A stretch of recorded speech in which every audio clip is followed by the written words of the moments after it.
Good morning. Thank you, Gwinnett County Public Library, for our small biz workshop, How to Build Cultural Intelligence with Nadia Merchant. My name is Miriam Mayer, and I work for Gwinnett County Public Library's Adult Programming Department. Now I would like to introduce our presenter. Nadia Merchant is a seasoned IT consultant, mediator, trainer, and conflict coach. She has 30 plus years of experience in human resource management, conflict resolution, training, IT, and organizational development. She has served clients in the US, Canada, and India. Nadia has a dual MBA from Georgia State University, Commercial Diplomacy and Executive Business Leadership, and Sorbonne Graduate Business School, Business Organization and Management from Paris, France. She has a bachelor's degree in computer science from York University in Toronto, Canada. Nadia has worked for Capgemini America and IBM as an IT consultant and trainer. After 10 years of working with corporate America, Nadia has managed to run two very successful businesses, an IT consulting company and a web design firm. Currently, Nadia successfully runs a consulting mediation and training practice on pointatl.com. Nadia operates with high standards of ethics and has served as a chair treasurer for SBA and SCORE Atlanta. She has volunteered for the American Red Cross, Habitat for Humanity, Hands on Atlanta, and the Junior Achievement Program. Everyone, please welcome Nadia Merchant. Thank you very much. Oh, nice for that kind introduction. So I'm going to go ahead and share my screen with you all. So you should be able to see my slides. As Miriam explained, I have my own company called On Point Solutions Group, and we provide different solutions. For example, mediation services, which is like, if you're going through a divorce or some kind of a civil conflict, whether it's a private conflict, hasn't made it to the court yet, or if it is in the court, then I'm on the roster for all these counties in Georgia where I do mediation. And then I also do training, which is what you're seeing today. And also I have my own consulting practice because I have an IT background. So I do good amount of work in social media and campaigning and digital marketing and websites. With that, let's just dig into cultural intelligence. So before I get into it and give you the definition and all, which is like over here, let me just pick your brain and find out, what do you think cultures are? And if you would like to share your knowledge base, that would be great.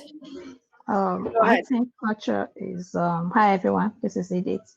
I think culture is a way of life of individuals across boundaries, across countries, and all over the world. So it's the way of life, culture, beliefs, system, kind of religion, just a whole bunch of things that a group of individuals do that they take as their system, like the way they behave, the way they grow up, they raise children, everything, their belief system generally is culture. Very good. So as you can see, just by the and blessed daycare, what is your name? I'm sorry. Edith, or you can call me Miss Blessed. Miss Blessed. Okay, that's better. Okay. So yes, it's very complicated. It's the way that we are, what we eat, what we, how we behave, how we interact, what we wear. So there is a big, cultural influence in all that kind of behavior. Now let's look at what some of the experts say. So this particular expert, his name was because he passed away just in this year, February 2020, Garrett Hofstede. According to him, and he was a big cultural study scholar, and I'm going to give you a snippet of what he studied about culture in different countries, and that you would find that interesting. And there is a whole book that he has written on this. So if you really want to get into cultural sciences, you can get into that. And it's quite interesting stuff that, he has revealed as a result of his research that he did with like 60 countries or maybe 60 plus countries. So we're going to cover like a snippet of that in this particular presentation. So according to him, culture is collective mental programming. Like, you know, what you wear, it's not just you, but the way that you see others, and based on, you know, how they present yourself, the way you interact. So it's like a bunch of, you know, mental programming. And, you know, when you are talking about computers and IT, it's pretty fast, you know, programming, like, you know, you're talking nanoseconds, or maybe even smaller than that, you know, nanosecond, like, you know, the way the programming works. So this is all happening in our head, and it's a collective mental programming, which, you know, Miss Bless just mentioned it very nicely, that it's a whole collection of things. It's like, you know, the diet, the clothing, the heritage, the language, the relationship, how you see things. So it's a whole bunch of different things coming together and having this program that we have in our head, which is influenced by our experience and, you know, how we were brought up. And, you know, it's a lot of things playing into things, and then it is reflecting in our behavior. So that is a culture is a collective mental programming. The other definition by another expert, it says culture is like driving a car or a bicycle. It is like second nature. So, you know, like, if we are really conscious, then we think that how we need to behave. But if we are not conscious at all, we just behave, and whatever comes out, comes out. And sometimes, you know, it can be seen as a faux pas, you know, a blunder, and sometimes, you know, it comes out good. So again, it's like second nature. It's more in the intuitive side, it more on the subconscious side, the way that we behave and the way that we present ourselves. So the challenge comes in when we go to a different country, and the food is different, the language is different, the habits are different, people are different. And when we do that, and we interact, we come across that, then somehow our mental programming that we have in our head, that doesn't seem to work. And if that happens, then, you know, some of them refer to it as cultural shock. Like, you just cannot manage it, cannot handle it, like the food or the language or all these barriers that are created, that can create, and a person can go into a cultural shock. And this is also can be known as an accident, like a cultural clash, because what we have and the way we behave, it just does not match with what we have in front of us, and we just don't know how to behave in that kind of circumstances. That's where cultural intelligence comes into play, because culture is like an iceberg. So you see it and you see, oh yeah, you know, this is something we can handle, but there is a whole slew of things going on in the background that we are not even aware of. So this is a very complex matter that one needs to be aware of. And if one has the cultural intelligence, then they know how to deal with this, and they don't get into a cultural shock. Everybody with me so far?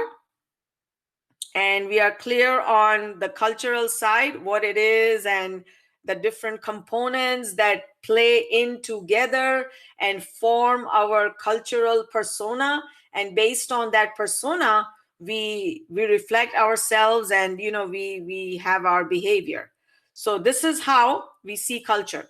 Now let's look at some cultural faux pas, and I'm going to play some YouTube videos for you. These are just very small videos, and then if you like it more, you can just go back to YouTube and you can watch it more. But just in the interest of time, I'm just going to play a little bit, and let me just go ahead and play this one first. This is from the movie Gung Ho. I don't know how many of you have seen it, but this is like starring Michael Keaton. And the backdrop is that there was a car factory in US, and that factory wasn't doing well. So he came to Japan, and he asked for some help from this Japanese automaker. So that is the backdrop of this particular movie. And it's a nice movie. Like, you know, if you want to, it's a nice comedy movie. So I have just picked up some some excerpts from this movie. So let's go ahead and play it, and then I'm going to, we can do some discussion. So that's just an example of, before I go into it in more detail, let me just get your thoughts on this. Hi, Nadia. Yes. Okay, full disclosure. I'm here as a customer, but I'm also a part-time employee with Gwinnett County Public Library as well. So I'm so glad to be here and to see this program. I actually lived and worked in Japan. Right. I saw all the mistakes that he was making. You know, it's just hilarious. Right.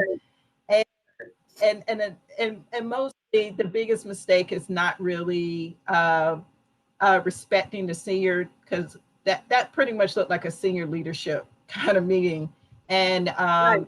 trying to bring humor, but usually those type of meetings are very serious, and time is also a factor as well. So Right. that was very interesting, and he didn't use any Japanese type of like greetings, or he didn't bow or anything. So that's also a little off-putting, I would think, for the people in that room. So right, exactly. And before I get, once I get all the comments, there are a couple of other observations that I did, but excellent, Zena. I mean, yes, like this is not something that, they would put up with, in terms of like, if you want to earn their business and, you want to do more partnerships with them, then again, these kinds of pictures, it might look humorous in our culture, in this culture, but in some of the other cultures, it could be seen as highly offensive. And since we are all adults here, that's the reason, that I picked on that particular segment, because we did that in our master's class, and it covers a lot of areas. So very good start. Anybody else who would like to share their feedback on this? Okay, so I'm getting I some, typed it already. yes, so I'm getting some chats as well, and let me just go there. So he was talking like an American, but talking to these Japanese like he was home. Yes, they don't care about the girlish picture. They were embarrassed. He was creating humor from girl with a breast. Yes, he sounded unserious. Yes, he was looking like a joke to them, not funny. Yes, yeah, those are all the things. Now, coming on some of the serious side, because it's also important to, do some research before you make that interaction, especially, if it's a business interaction. Because if it's a personal interaction, then it's more ad hoc. But if you are doing a business interaction and you're trying to earn somebody's business, some company, and you want to gain some partnership, then it's a good idea to do your homework. By homework, I mean, he made a comment in the beginning about, my father was there, or my grandfather was there in the 1940s. What happened in 1940s with Japan?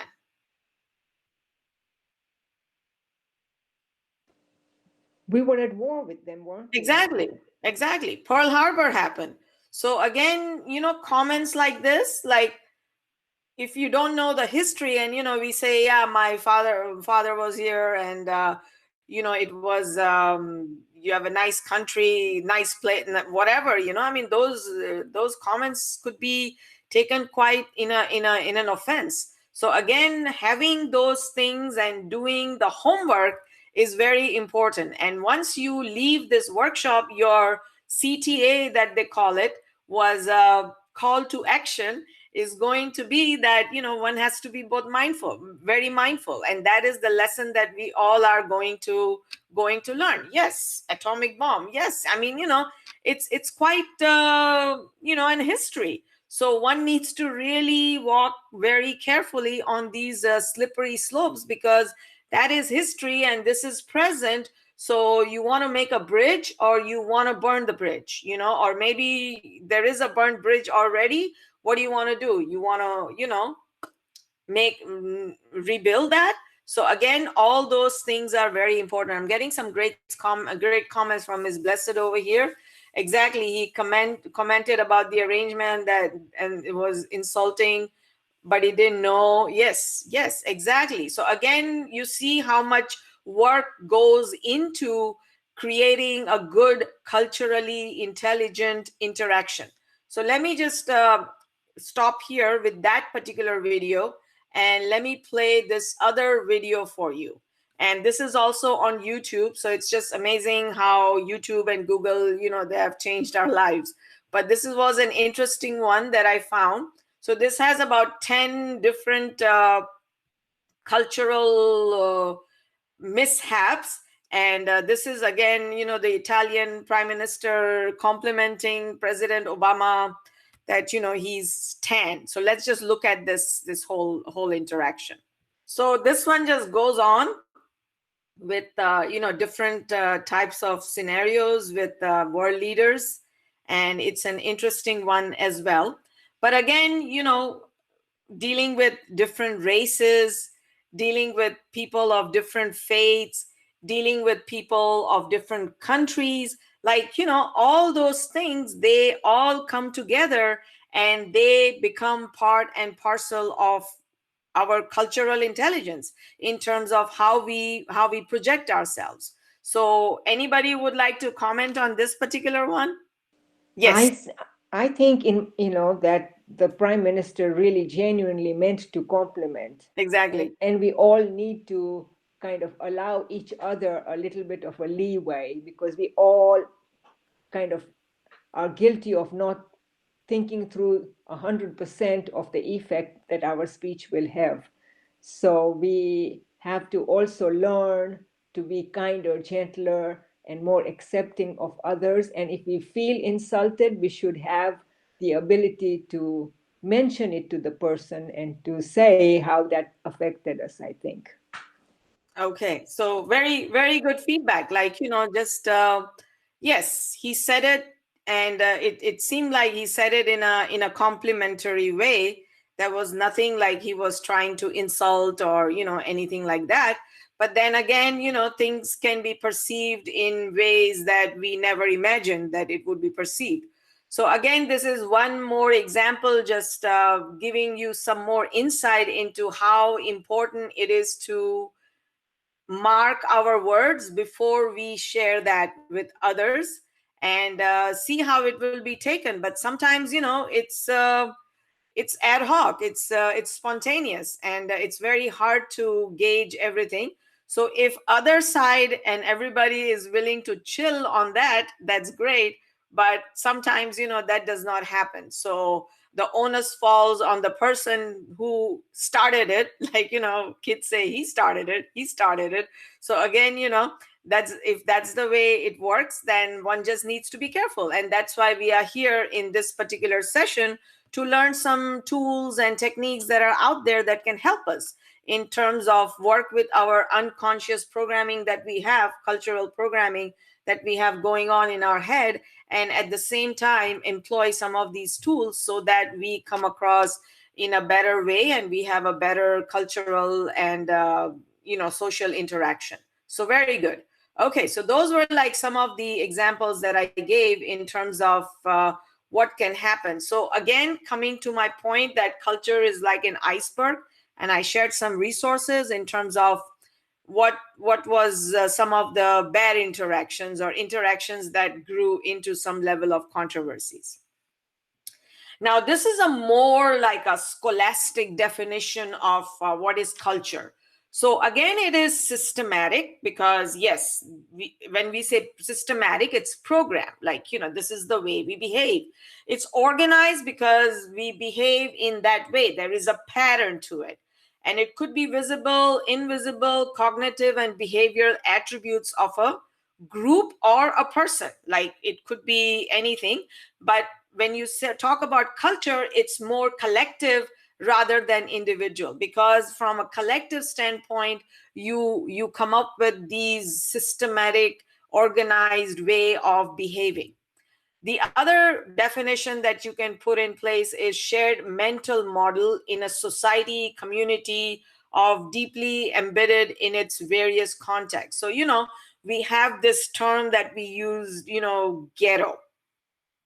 So again, when there is a collective set concentrated in one area or in one location, then sometimes, we use that term and we use it in a derogatory way, or in a way that is not really enhancing that particular image. So again, it's a mental model, and where collectively, where some of these values, beliefs, as Ms. Blessed pointed out earlier, values, beliefs, the way that we behave, they are shared amongst different societies or communities or groups of people.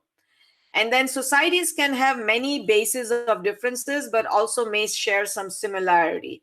So again, you have a society which is different, but at the same time, you're sharing similarities. And cultured are learned. So when somebody is born, it's all not like inherited. It is learned. And that's where it has to do with the experience, the upbringing, and so on. And it has a lasting effect to a greater extent because it could be transgenerational. It takes a while for things to change, for habits to become different, for behavior to change in a certain way. So again, there is quite a bit of permanency in terms of our behavior when it comes to culture. And then, as we live and change our environments, people that we interact with, languages that we come across, especially these days, no matter, we don't have to go to a different country to experience the culture. Now, with our country, the US, it is so diverse that, we get all kinds of cultural flavors in one place. So again, it doesn't have to be like we have to go to some country to learn their culture. It's very well the diversity that we have currently in this country is well enough to give us some inkling or some kind of a lesson enriching our knowledge in terms of cultures. So these are the 4 circles that constitute as a cultural intelligence. So what is cultural intelligence? So we have heard of IQ, we have heard of EQ, which is emotional intelligence, and then there is this cultural intelligence. So it's very important, in order to develop cultural intelligence, one needs to have some level of motivation to learn and to be culturally intelligent. So again, how much do I want? There should be a level of motivation. If there is no level of motivation, and if one wants to just live in silos and I'm great and I'm superior to everybody and I don't need to learn anything, then there is not much that can be done in terms of learning and developing cultural intelligence. So that motivation is very important. And then, how much do I know? So what knowledge do I have? Especially, from a business standpoint, how much do I know and how much culturally literate I am in order to exercise my cultural intelligence in a positive way? So this is the new learning part, a section of our presentation here. So it's very important to gain some knowledge about different cultures, the way that we interact. Now, one example I would like to present is there was this manager who was interviewing a person, and that person was from Vietnam. And that manager, when he interviewed, he was not very happy with the interview. The skills were there, the technical skills were there, the soft skills were there, but there was one thing that really bothered the manager. And that was when he was giving feedback to his other colleague about, whether we need to hire this person or not. And he said that, I was very much disturbed by the way he interacted. Now, how did he interact? He interacted in a way that, he would not make eye contact. Now, in American culture, the eye contact and, looking right in the eye, it's more sign of confidence. And that may be.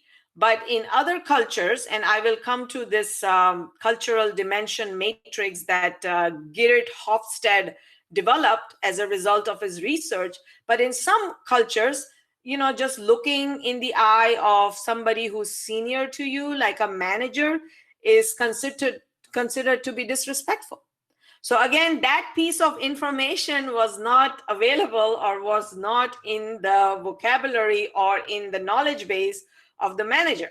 And because of that, that person who was fully qualified to get a job did not get a job. So again, knowledge is very important. And then what comes up is the awareness, the metacognition or the mindfulness.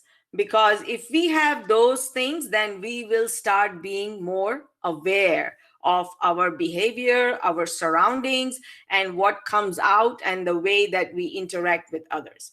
And that really forms our behavior, because that translates into how well one can behave. So these are the 4 components that really plays an integral role in the development of cultural intelligence. Any questions so far? Or are you all like following me? Or is it too? Nadia, we are following you. I think it's very interesting. Thank you. Great. So little bit of cultural science. Now let's come to this particular hierarchy, this particular model that we have developed, okay? And try to inject couple of more tips or couple of more cultural nuances which can be seen in light of which culture we are talking about. So Garrett Hofstede, as I mentioned it earlier, he was a cultural, I would say, scientist, scholars, and he did some research and he came up with this cultural matrix. So he did some research on all these different countries and he developed some, like measuring the quality into quantity. So giving it some quantitative numbers to a qualitative attribute. So for example, this one matrix that he developed was individualism versus collectivism. So again, cultures can be individualistic or cultures can be collectivist. And I just selected, like, he had 5 different dimensions, but I'm just doing 2 of them for the sake of this particular presentation, because I don't want to inundate all of you, but you can go on your own and build on this particular premise that I have shared with you. So individualism versus collectivism. So in that case, we have the high side of this dimension called individualism. Can be defined as a preference for a loosely knit social framework in which individuals are expected to take care of themselves, only themselves and their immediate families. So again, there is a value system that is driving this particular attribute. On the other hand, so it's more focused on the individual, individual working for themselves, doing good for themselves. And then as far as taking care of, the sphere is quite narrow, quite small, which is, immediate families. On the other hand, you have this other matrix, the collectivism, and that represents a preference for a tightly knit framework in society in which individuals can expect their relatives or members of a particular in-group to look after them in exchange for unquestioning loyalty. So the societies are more collectivist, like they're more together. And in individualism, you have individuals who are overshadowing the preference in the society. So again, I versus we. So individualism, I, and collectivism, we. Okay, so these are the characteristics of a society. And then I will share with you countries who share those characteristics. The other one that I gave you the example of, it's the power distance. So even in this case, like if you have power distance, which is the distance between one person and the other person of authority. So for example, me and my mother, okay? How the relationship is seen in an American culture or a Western culture versus how that relationship is seen in a Eastern culture. So for example, me, my mother, my grandmother, my great-grandmother. So again, the power distance, right? There is a distance in hierarchy because mother is seen as a more authoritative, authentic, not authoritative, but authentic figure. So how much do you have respect or how much distance, like, you know, are you buddy with that authority, or do you have some kind of a distance in that authority relationship? So that's called a power distance. And it's not just, you know, mother daughter, grandmother or grandfather or great grandfather, not just from a family hierarchical point of view, but you can also see it in a different dimension, which could be your manager or your director, or, you know, to some level, you know, different levels of hierarchy in the organization.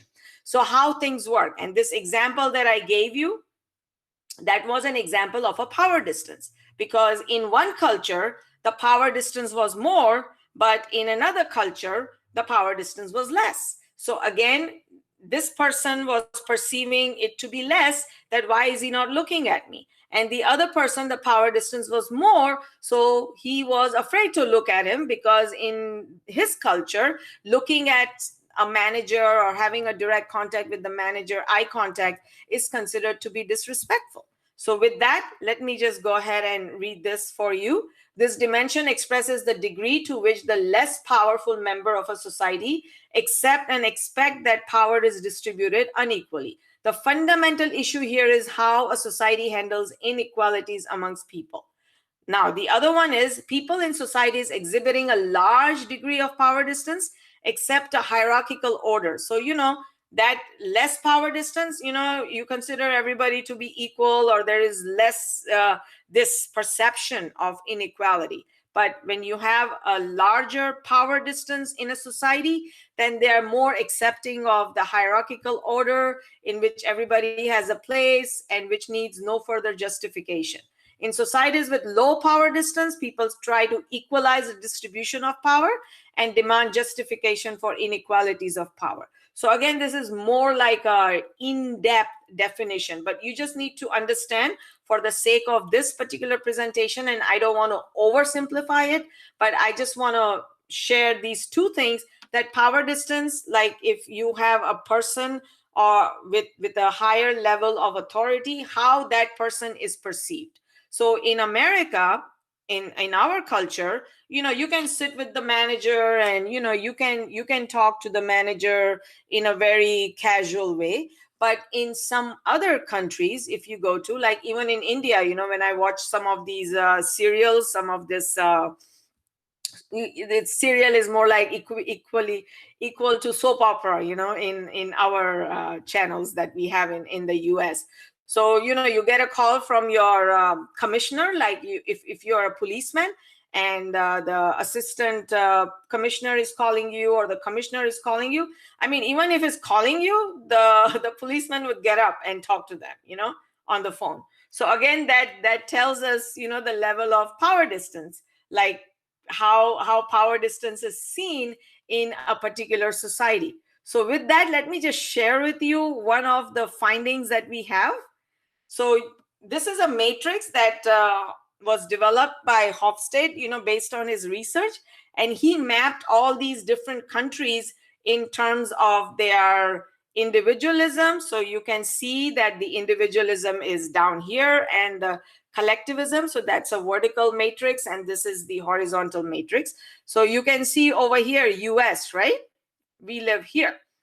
So we are high on the power, on the individualism side. So it's more about I and less about we. So again, the emphasis is on the individualistic side.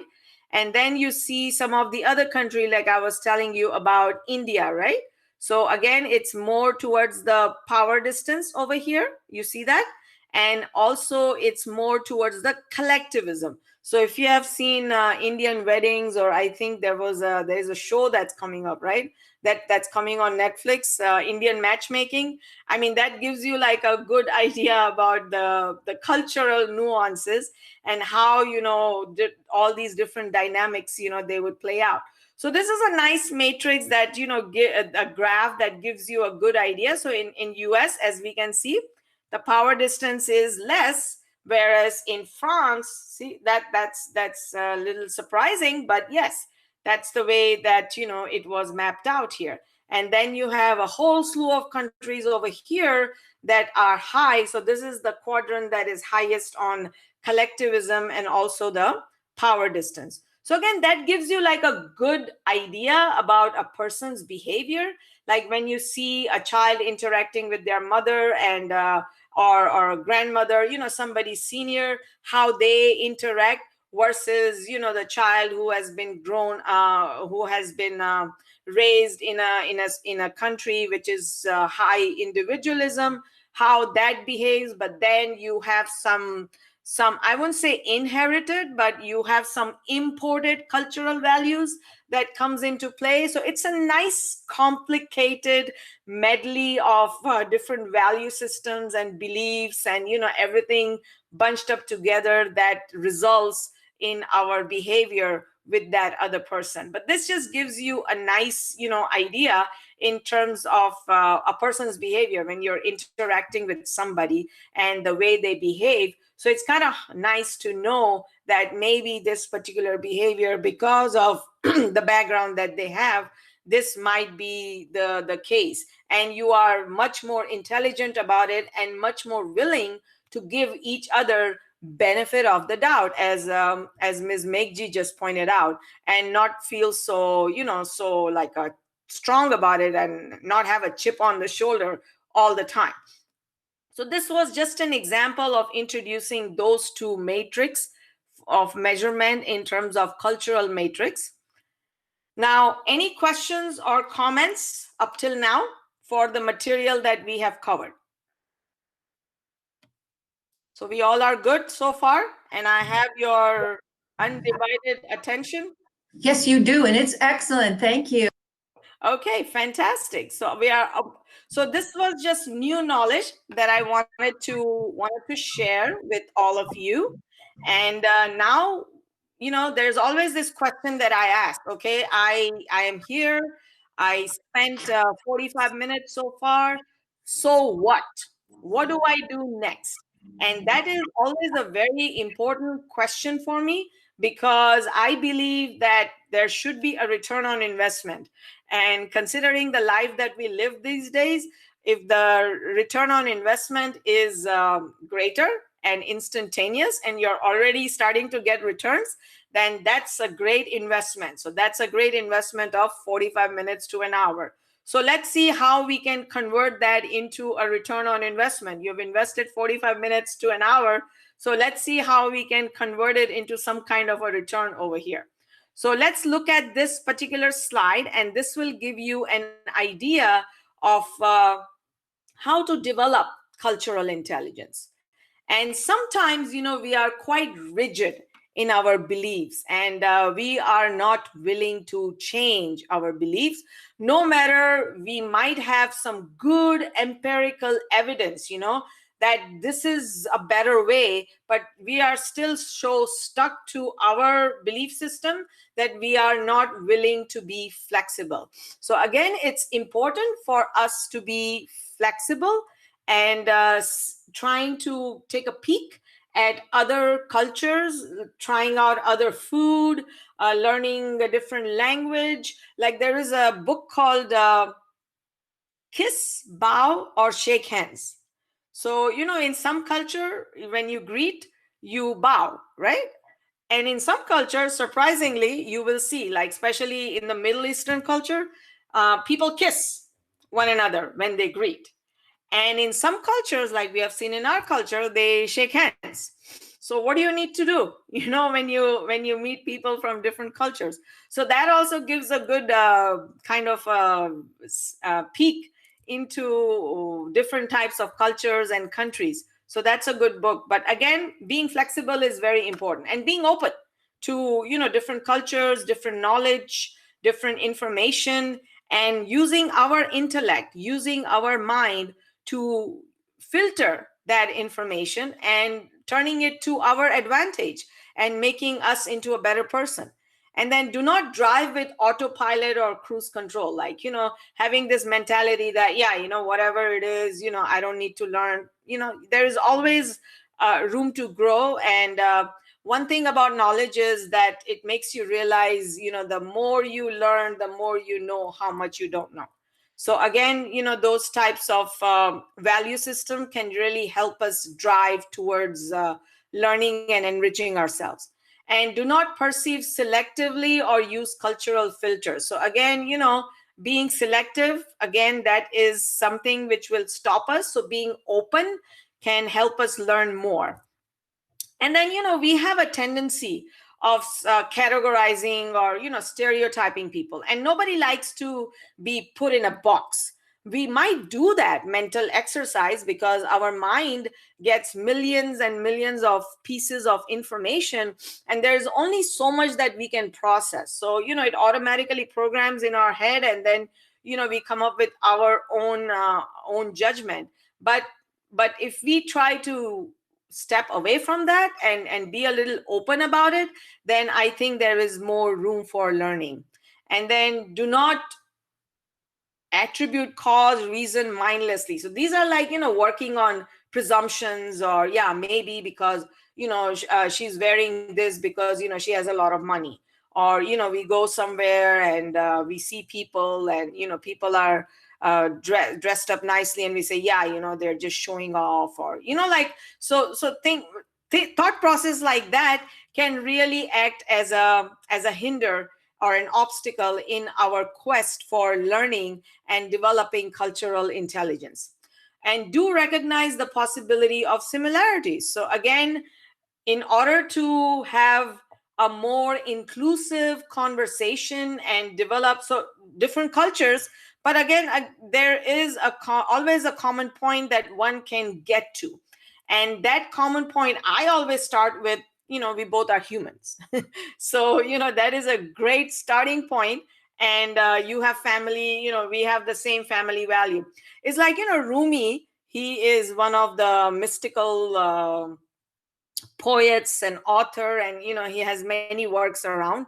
So in one of the stories, he's talking about 5 or 6 people locked into a dark room with an elephant. And so they are experiencing different side of the elephant. So one of them is holding on to the trunk of the elephant, and he says that it's like a pipe, it's like a slender object. So that was his perception of the elephant based on what that is. And then you have somebody else who has the ears of the elephant, and he's like, it's really fluffy, and it's moving, and all those other things. And somebody has the trunk of it's really bulky and it's really fat. So you have different perceptions, and we all have different perceptions, but they all are looking at the same elephant. So again, deriving some similarities can be very helpful in developing or starting a conversation.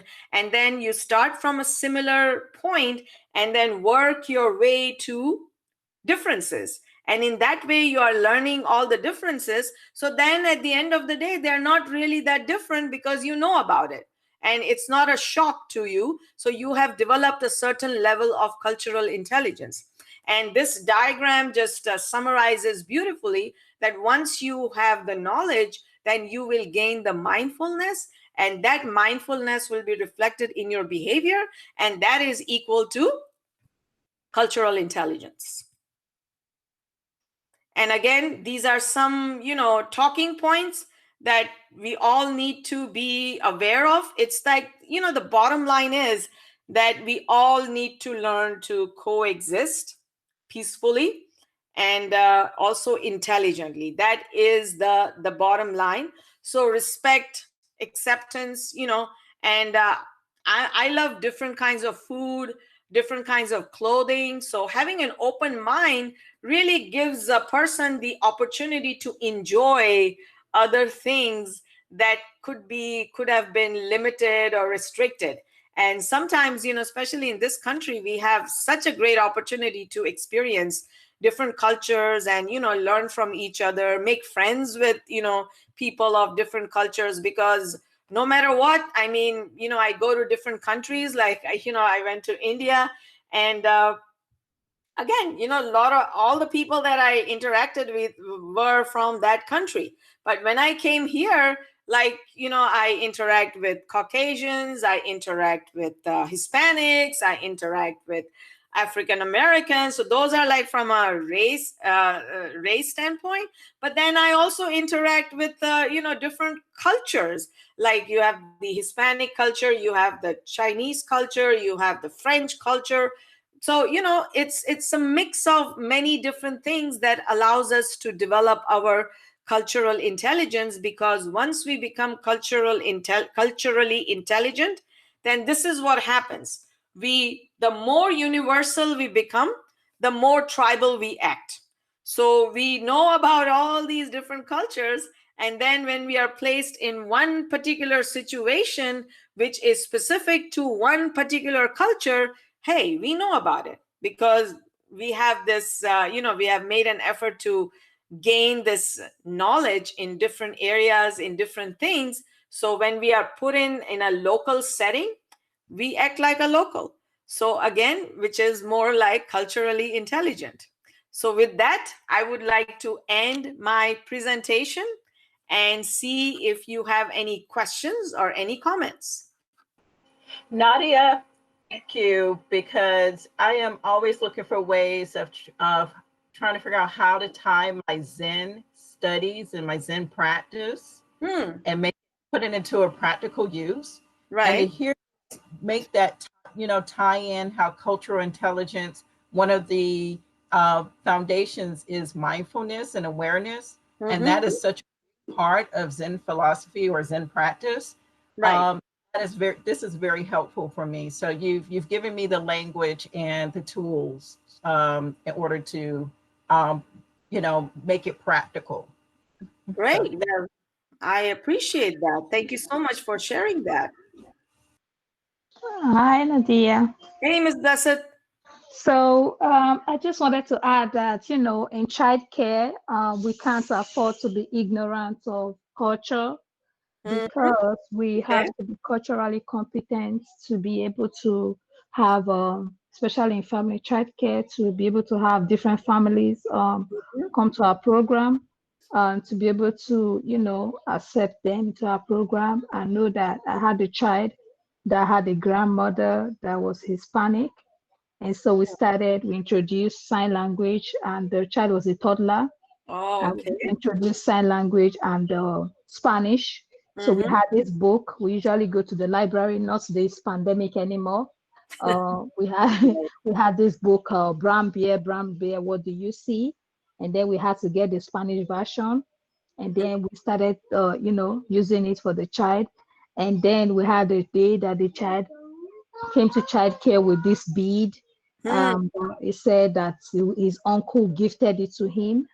Right. So he wears it at home, but they were not sure if my program would let him wear it to childcare.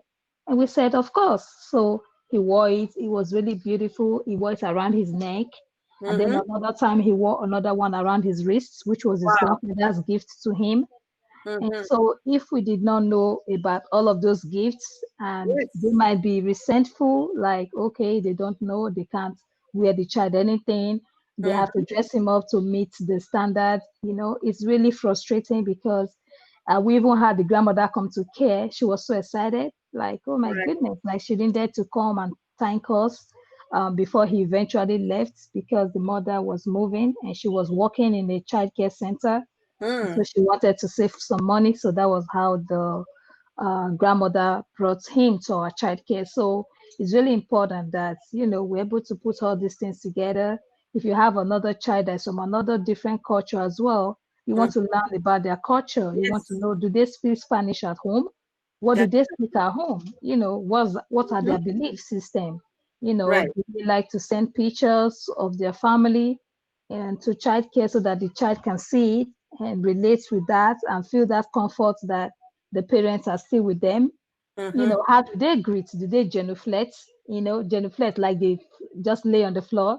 Some cultures genuflect, they lay on the floor to greet. Some bend over, and some children don't look in your face, like you already shared, because it's disrespectful in their culture for them to look in your face. And so if you're forcing that child to look in your eye when you're teaching during check-in time, You're teaching them about sign language, or you're teaching them about, other center activities, and, the child is not looking in your face and you think the child is disrespectful. At the end of the day, if you're having that conversation with the parents will feel insulted because they wonder why you want to force the child to do the opposite of what they're teaching the child at home. Right. So you need to be, yeah, very good. And it's not important to you, to them. It's not important to them for the child to be reorientated into, looking at your face, because when the child gets home and the child looks at the face of the parents, they would take it as disrespectful. So it's confusing, especially in early childhood. You don't want the child to be confused.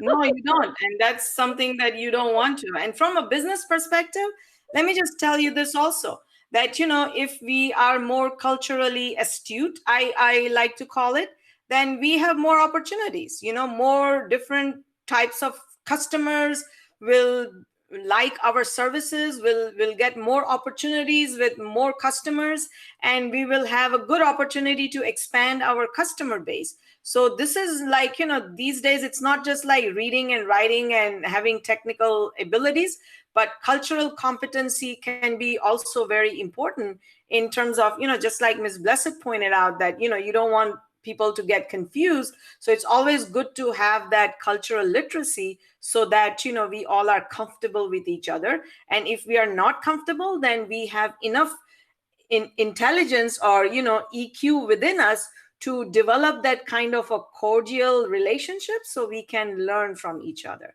So thank you so much, Ms. Blessed. Anybody else who would like to share something, one or two sentences, or just your thought? Feel free to do that. Yeah, wonderful. And I'm so sad I missed the end. I'm sorry. Go ahead. Miss Lachlan? Yeah, Miss Auger. Yes. Okay, go ahead. Auger. I just wanted to share that that's one of the most factors that employers are talking about right now, is that they want students that are coming out with skills that make them a global citizen. Right. And that is one of the weakest areas that students come out of college. I just wanted to make that also everyone. There is a term known as cultural humility, yes, which is acknowledging that you do not know everything about every culture, right. And so inviting the person that is before you to educate you on their culture, and not just assuming certain things about the culture, because Exactly. a lot of times in the Hispanic community, people think, oh, well, they're Hispanic, but there's Hispanics from Latin America, there's Hispanics from the Caribbean, there's Hispanics from Spain, and those are all totally different cultures. Yeah. So I just wanted to encourage everyone to think about exploring cultural humility. Exactly. And we tend to put everybody in the same bucket, and that's not the case. Everybody has their, unique points and unique way of living that we all can learn from. So yes, very, very good point. Thank you. Miss Denise Auger, right? You were saying something. I'm sorry, go ahead. I was just saying, I'm sorry I missed the beginning of this, but because it's awesome. And I'll absolutely look forward to watching it when it's on the library YouTube channel. This is really wonderful. Thank you so much for your time today. Oh, thank you. Thank you for the opportunity. And I see one more person who had just unmuted. Gulshan, something? Yes, thank you for giving me the time. I would like to say thank you to everyone for what they contributed. We learned so much today. My suggestion to the organizers is that we need to listen to the same thing often, maybe every 3 months, because you learn something every time, and then we have a tendency to kind of let it lapse. So if we get a renewal of this, it will keep it current for us. So Nadia, if you would be willing to come and do another session too. All right, we'll do our best, but thank you for your feedback. Appreciate it. All right, so with that, if anybody else would like to say anything, please, the floor is open. If not, then I'll turn it back to Miriam over here. Thank you, Nadia. I have a question for you. Oh, wow. Okay. I remember you talking about the example of the job interview. The person interviewing didn't understand the interviewee. He was Vietnamese. I guess, what is your advice for somebody? I guess, everyone has a different going into a job interview. Is it the job of the person who is interviewing or the interviewee to kind of conform in a way to the standards and the cultures of the interviewee or the interviewer? I know we probably couldn't have it both ways. So I guess, what is your advice when we go into an interview? So I always look at it from the standpoint that who is in need more. Like the interviewer has 10 people or 10 interviewees, right? Or maybe 20, depending on how much demand is of that position and the job market and all that. So at this point, if you have 3% unemployment rate, then maybe the interviewer is more in need than the interviewee. So I always look at, what's the dilemma over here? Like, who is in need more? And if you are interviewing and you are the interviewee, then I believe that if you do something, you do it like the best that you can. And if that's your attitude, then the success rate can be very high. So even when you're washing dishes, I mean, nobody likes to do that, but I've come across a couple of them who really enjoy washing dishes. But anyways, setting that aside, you do the best because you're washing dishes, you're spending your time washing dishes, so might as well do a good job. Same thing translated as an interviewee. Do the best homework that you can. Like, who is going to interview me? And these days, if you have that ability to do some more research, because everybody's on LinkedIn, and you can get some good persona of the person that you will be talking to. And that's what I do. And when I train people in resume writing and interviewing skills, yes, because you really need the job, so make sure you do that, and make sure you learn something about that person. So if that person is more of a Western influence person, and the assumption in this case, it's good to make an assumption that maybe this person is not culturally literate. So if I don't look eye to eye, or if I my body language is conveying some different message than what I really am, then probably I might have to kind of become more culturally intelligent, and present myself in a way that is more accepting, or not accepting, but more in line with what the expectations are from the other side, based on their culture and their background. And this does not just apply culturally, but also technical background and other things that are expected out of me. So it's up to the interviewee, I would say, to have that. But then if you have that cultural literacy from a leadership standpoint, and that's why it is very important to have that general quality as a leader, to be culturally savvy, because then you have that leverage. And if you're not culturally savvy as a leader, then that puts you in a vulnerable position. So not just from this interview context, and it did put him into a vulnerable position, because he lost a good candidate. But overall, for leaders, this cultural competency is very important. But at the same time, from the interviewee side, the homework is also very important, and also being a little flexible, because now it's a different culture that the person is in. So from both sides, but I always go with the need factor, that who wants this more. Nadia, I like your balanced view on this, because if I were interviewing for a sales position, then I would look towards these cultural needs of being able to look a person in the eye. But if I were interviewing a person for a technical job where this person would be researching or building computers or at the CDC, then those social skills can be overcome, the Mhm. technical strengths are much more important. But you're right, that finesse of knowing what we are Yes. looking for is very Mhm. important. Yes, it's very important, and it's more like a competency, like how much culturally competent you are, and also that makes you more accepting for different culture and different set of skills that they might have to offer. So thank you for all your feedback and your contribution. And with that, I'll just turn it over to Miriam again. Yeah. Well, thank you for answering my question. I think that's great advice for anyone who's looking to interview for their business or interview for a job. So thank you, Nadia.